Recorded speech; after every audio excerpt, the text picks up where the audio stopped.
ಸಂಘದ ಪದಾಧಿಕಾರಿಗಳೇ ಮತ್ತು ರಾಜ್ಯದ ಮೂಲೆ ಮೂಲೆಯಿಂದ ಇವತ್ತು ಬರೀ ಎಲ್ಲ ನನ್ನ ಮಹಿಳಾ ನೌಕರಸ್ಥೆ, ಬಹಳ ಸಂತೋಷ ಅನಿಸುತ್ತೆ.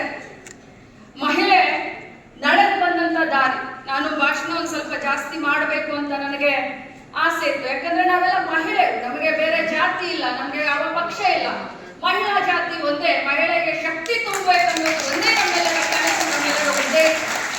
ಮಹಿಳೆ ಅಂತಂದ್ರೆ ನನಗೆ ಬಹಳಷ್ಟು ಹೆಮ್ಮೆ. ನನಗೆ ಕೆಲವೊಂದು ಸಲ ನನಗೆ ಹೇಳ್ತಾರೆ ಜನ, ನೀನೇನಮ್ಮ ಬರೀ ಮಹಿಳಾ ಪರವಾಗಿದೆಯಾ, ನೀನು ಫೆಮಿನಿಸ್ಟ್ ಅಂತ ಕೇಳ್ತಾರೆ. ಫೆಮಿನಿಸ್ಟ್ ಅಂದ್ರೂ ಕೂಡ ಪರವಾಗಿಲ್ಲ, ಮಹಿಳೆಯರು ಮುಖ್ಯವಾಹಿನಿಗೆ ಬರಬೇಕು. ಮಹಿಳೆ ಸ್ವಚ್ಛಂದವಾದಂತ ಸ್ವತಂತ್ರವಾದಂತ ವಿಚಾರಧಾರೆಗಳನ್ನ ಇಟ್ಕೊಂಡು ಸಮಾಜದಲ್ಲಿ ಬದುಕನ್ನ ಕಟ್ಕೊಳ್ಬೇಕನ್ನುವಂಥದ್ದು ನಮ್ಮ ಉದ್ದೇಶ, ನಮ್ಮ ಸರ್ಕಾರದ ಉದ್ದೇಶ. ನಾನೆಲ್ಲ ನನ್ನ ಮಹಿಳಾ ನೌಕರಸ್ಥರ ಅಕ್ಕ ತಂಗಿಯರಿಗೆ ಹೇಳಲಿಕ್ಕೆ ಬಯಸ್ತೇನೆ, ಸರ್ಕಾರ, ಮಾನ್ಯ ಸಿದ್ದರಾಮಯ್ಯ ಸಾಹೇಬ್ರ ಸರ್ಕಾರ ಇರ್ಬೋದು ಅಥವಾ ನಮ್ಮ ಕಾಂಗ್ರೆಸ್ ಪಕ್ಷದ ಸರ್ಕಾರ ಯಾವಾಗ ಬಂದಿದೆ, ಮಹಿಳಾ ನೌಕರಸ್ಥರಿಗೆ ಮತ್ತು ಮಹಿಳೆಯರನ್ನು ಒಳಗೊಂಡಂತ ಅನೇಕ ಕಾನೂನನ್ನ ಮತ್ತು ಯೋಜನೆಯನ್ನ ತರುವಂತ ಕೆಲಸವನ್ನ ಯಾರಾದ್ರೂ ಮಾಡಿದ್ದಾರೆ ಅಂತ ಹೇಳಿದ್ರೆ ನಾವು ಸ್ವಾಭಿಮಾನಿಗಳು ಗಟ್ಟಿಯಾಗಿ ಹೇಳೋಣ, ಅದು ನಮ್ಮ ಸರ್ಕಾರ, ಸಿದ್ದರಾಮಯ್ಯನವರ ಸರ್ಕಾರ, ಕಾಂಗ್ರೆಸ್ ಸರ್ಕಾರ ಅಂತ ಹೇಳೋಣ.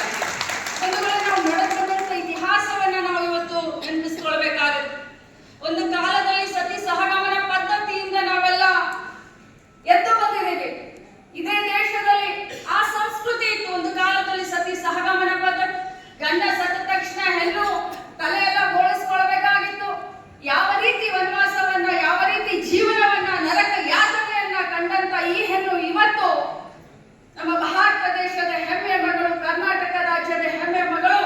ಇವತ್ತು ಯಾವ ಮಟ್ಟಕ್ಕೆ ನಾವು ಮುಂದೆ ಬಂದಿದ್ದೀವಿ ಅಂತ ವಿಚಾರ ಮಾಡಿದಾಗ ಒಮ್ಮೊಮ್ಮೆ ನಮಗೆ ಮನಸ್ಸು ಅನಿಸುತ್ತೆ. ಆದ್ರೆ ಈಗಿನ ಪ್ರಸ್ತುತ ಕಾಲಘಟ್ಟದಲ್ಲೂ ಕೂಡ, ಅದರಲ್ಲೂ ನೀವೆಲ್ಲರೂ ಕಲ್ತಂತವರು, ಸ್ವಂತ ಶಕ್ತಿಯ ಮೇಲೆ ಸರ್ಕಾರದಲ್ಲಿ ಯಾವುದೋ ಒಂದು ಉದ್ಯೋಗದಲ್ಲಿ ತಾವು ಕೆಲಸವನ್ನ ಮಾಡ್ತಾ ಇದ್ದೀರಾ, ಇಷ್ಟೊಂದು ಸಂಘಟನೆಯಲ್ಲಿದ್ದೀರಾ, ಬಹಳಷ್ಟು ಕಾಮನ್ ಸೆನ್ಸ್ ಇದೆ ತಮಗೆ, ಬಹಳಷ್ಟು ಕಲ್ತಿದ್ದೀರಾ.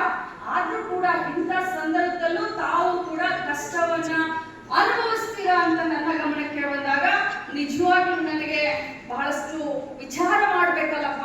ಈ ಮಟ್ಟಕ್ಕೆ ನಾವು ಬೆಳೆದ್ರೂ ಕೂಡ ಇನ್ನೂ ಹೆಣ್ಣಿನ ಶೋಷಣೆ ಆಗ್ತಾ ಇದೆ ಅಂತ ಒಮ್ಮೆ ವಿಚಾರ ಮಾಡ್ತಾ ಇರ್ತೀನಿ ನಾನು. ಇವತ್ತು ನಾವು ಕಾನೂನನ್ನ, ಸರ್ಕಾರದಲ್ಲಿ ಅನೇಕ ಯೋಜನೆಯನ್ನ ನಾವು 3ನೇ ಮಹಡಿಯಲ್ಲಿ ಕ್ಯಾಬಿನೆಟ್ ನಲ್ಲಿ ಡಿಸಿಷನ್ ತಗೊಳ್ತೀವಿ, ಮಾಡ್ತೀವಿ. ಆದ್ರೆ ಆ ಸರ್ಕಾರಿ ಯೋಜನೆಗಳನ್ನ ಬೇರೆ ಮಟ್ಟಕ್ಕೆ ತೆಗೆದುಕೊಂಡು ಹೋಗಿ ಯಶಸ್ವಿ ಯಾರು ಮಾಡ್ತಾರೆ ಅಂತಂದ್ರೆ ಅದು ನೀವೆಲ್ಲ ಮಾಡ್ತೀರಿ ಅಂತ ಬಹಳಷ್ಟು ಹೆಮ್ಮೆಯಿಂದ ಹೇಳಲಿಕ್ಕೆ ಬಯಸ್ತೇನೆ. ಇವತ್ತು ಯಾವುದೇ ಸರ್ಕಾರಕ್ಕೆ ಒಳ್ಳೆ ಹೆಸರು ಬರಬೇಕಾದ್ರೆ, ಕೆಟ್ಟ ಹೆಸರು ಬರಬೇಕಾದ್ರೆ ಸರ್ಕಾರಿ ನೌಕರಸ್ಥರ ಪಾತ್ರ ಬಹಳಷ್ಟಿರುತ್ತೆ. ನನ್ನ ಮಹಿಳೆಯರಿಗೆ, ನನ್ನ ಅಕ್ಕ ತಂಗಿಯರಿಗೆ ಹೇಳಲಿಕ್ಕೆ ಬಯಸ್ತೇನೆ. ನಾನು ಮೊದಲೇ ಹೇಳದ ಹಾಗೆ ಇವತ್ತು ಪ್ರಸ್ತುತ ಬಹಳಷ್ಟು ಜನ ಮಾತನಾಡಿದ್ದಾರೆ. ರೋಶ್ನಿ ಗೌಡ ಮಾತಾಡಿದ್ದಾರೆ, ನಾಗಲಕ್ಷ್ಮಿ ಚೌಧರಿ ಮಾತಾಡಿದ್ದಾರೆ, ಮಾನ್ಯ ಮುಖ್ಯಮಂತ್ರಿಗಳು ಕೂಡ ಹೇಳ್ತಾರೆ. ಮಹಿಳಾ ಸಬಲೀಕರಣದ ನಮ್ಮ 5 ಗ್ಯಾರಂಟಿಯಲ್ಲಿ 3 ಗ್ಯಾರಂಟಿ ಮಹಿಳಾ ಸಬಲೀಕರಣಕ್ಕೆ ನಾವು ತೆಗೆದುಕೊಂಡು ಬಂದಿದ್ದೀವಿ. ಗೃಹಲಕ್ಷ್ಮಿ, ಶಕ್ತಿ, ಬಹಳಷ್ಟು ಅನ್ನಭಾಗ್ಯ.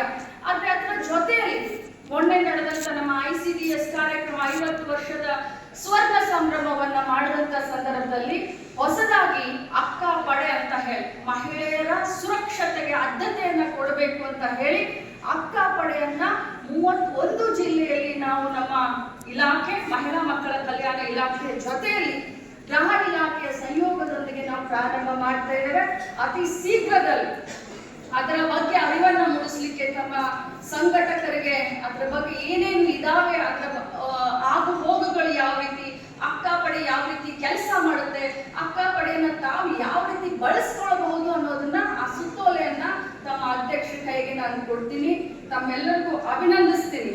ಇನ್ನೊಂದು ಮಾತನ್ನ ಹೇಳಿ, ಯಾಕಂದ್ರೆ 12 ಗಂಟೆಗೆ ನಮ್ಮ ಕ್ಯಾಬಿನೆಟ್ ಮೀಟಿಂಗ್ ಇತ್ತು. ಆದ್ರೆ ಮಾನ್ಯ ಮುಖ್ಯಮಂತ್ರಿಗಳು ನೋಡಿ, ಉಪಮುಖ್ಯಮಂತ್ರಿಗಳು ಡೆಲ್ಲಿಗೆ ಹೋಗಿದ್ರು ಯಾವುದೋ ಒಂದು ಖಾಸಗಿ ಕಾರ್ಯಕ್ರಮದ ನಿಮಿತ್ತ. ಏರ್ಪೋರ್ಟ್ ಇಂದ ಸೀದಾ ನಮ್ಮ ಕಾರ್ಯಕ್ರಮ ಬಂದಿದ್ದಾರೆ ಅಂತಂದ್ರೆ ನಮ್ಮ ಮಹಿಳೆಯರು ಕೊಡುವಂತ ಒಂದು ಮರ್ಯಾದೆ. ಅದರ ಜೊತೆ ಮಾನ್ಯ ಮುಖ್ಯಮಂತ್ರಿಗಳು ಕ್ಯಾಬಿನೆಟ್ಗೆ 5 ನಿಮಿಷ ಹೆಚ್ಚು ಕಡಿಮೆ ಯಾವ್ದಾದ್ರು ಮಂತ್ರಿಗಳು ಬಂದ್ರೆ ವಾಚ್ ಕೊಡ್ಕೊಳ್ತಾರೆ, ನಮ್ಗೆಲ್ಲರಿಗೂ ಕ್ಲಾಸ್ ತಗೊಳ್ತಾರೆ. ಆದ್ರೆ ಇವತ್ತು ಸ್ವತಃ ಮುಖ್ಯಮಂತ್ರಿಗಳು 45 ನಿಮಿಷ ತಡವಾಗಿದ್ರು ಕೂಡ ಸುಮ್ಮನೆ ಕೂತ್ಕೊಂಡಿದ್ದಾರೆ ಅಂತಂದ್ರೆ ಮಹಿಳೆಯರಿಗೆ ಕೊಡುವಂತ ಗೌರವ, ಆದರ ಮತ್ತು ಸನ್ಮಾನ. ಒಂದು ವೇಳೆ ನಾವು ಯಾವತ್ತಿಗೂ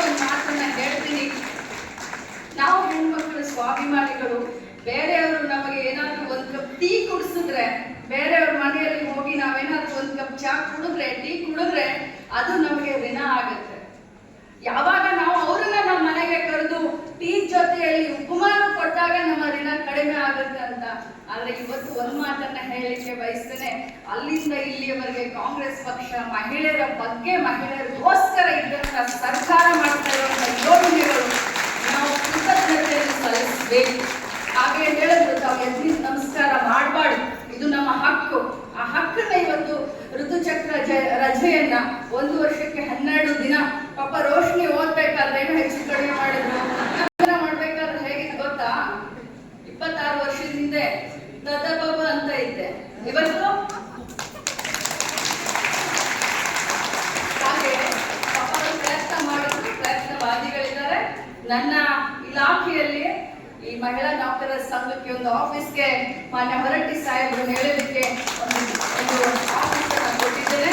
ನಾನು ಮಾನ್ಯ ಮುಖ್ಯಮಂತ್ರಿಗಳ ಹತ್ರ ಚರ್ಚೆ ಮಾಡಿ, ಯಾಕಂದ್ರೆ ನಾನು ಒಬ್ಬ ಮಹಿಳೆ ಇದ್ದೀನಿ, ಸೊ ಖಂಡಿತವಾಗ್ಲೂ ತಮ್ಮನ್ನ ಅಲ್ಲಿಂದ ಹೊರಗಡೆ ಕಳಿಸಲ್ಲ. ಯಾಕಂದ್ರೆ ಅದು ನನ್ನ ಮರ್ಯಾದೆ ಪ್ರಶ್ನೆ. ನಾನು ಯಾವತ್ತೂ ನನ್ನ ಬಿಟ್ಕೊಡೋದಿಲ್ಲ. ಮಾನ್ಯ ಮುಖ್ಯಮಂತ್ರಿಗಳ ಪರ್ಮಿಷನ್ ತೆಗೆದುಕೊಂಡು ಉಪಮುಖ್ಯಮಂತ್ರಿಗಳ ಹತ್ರ ಮಾತನಾಡಿ ತಮಗೆ ಅದನ್ನ ಆಫೀಸನ್ನ ಯಾವ ರೀತಿ ನಾವು ಕೊಡಬಹುದು ಅನ್ನೋದ್ರ ಬಗ್ಗೆ ನಾನು ಗಮನ ಹರಿಸ್ತೀನಿ ಅಂತ ಹೇಳಿ ತಮ್ಮೆಲ್ಲರಿಗೂ ಅಭಿನಂದನೆ ಸಲ್ಲಿಸ್ತೀನಿ. ಕಾನೂನಿನ ಅರಿವು, ತಮ್ಮ ಹಕ್ಕಿನ ಅರಿವನ್ನ ತಾವು ಇಟ್ಕೊಳ್ಬೇಕು. ಅವಾಗ ಬೇರೆಯವರಿಗೆ ಕಾನೂನಿನ ಅರಿವು ಮತ್ತು ಹಕ್ಕಿನ ಅರಿವನ್ನ ಕೊಡ್ಲಿಕ್ಕೆ ಸಾಧ್ಯ. ಸಂವಿಧಾನ ಶಿಲ್ಪಿ ಡಾಕ್ಟರ್ ಅಂಬೇಡ್ಕರ್ ಅವರ ಕಂಡಂತ ಕನಸು ನನಸಾಗಲಿಕ್ಕೆ ಸಾಧ್ಯ ಅಂತ ಹೇಳ್ತಾ ಇನ್ನೊಮ್ಮೆ ತಮ್ಮೆಲ್ಲರಿಗೂ ಅಭಿನಂದಿಸಿ ನನ್ನ ಮಾತು. ಜೈ ಹಿಂದ್, ಜೈ ಕರ್ನಾಟಕ, ಜೈ ಮಹಿಳಾ ನೌಕರರು.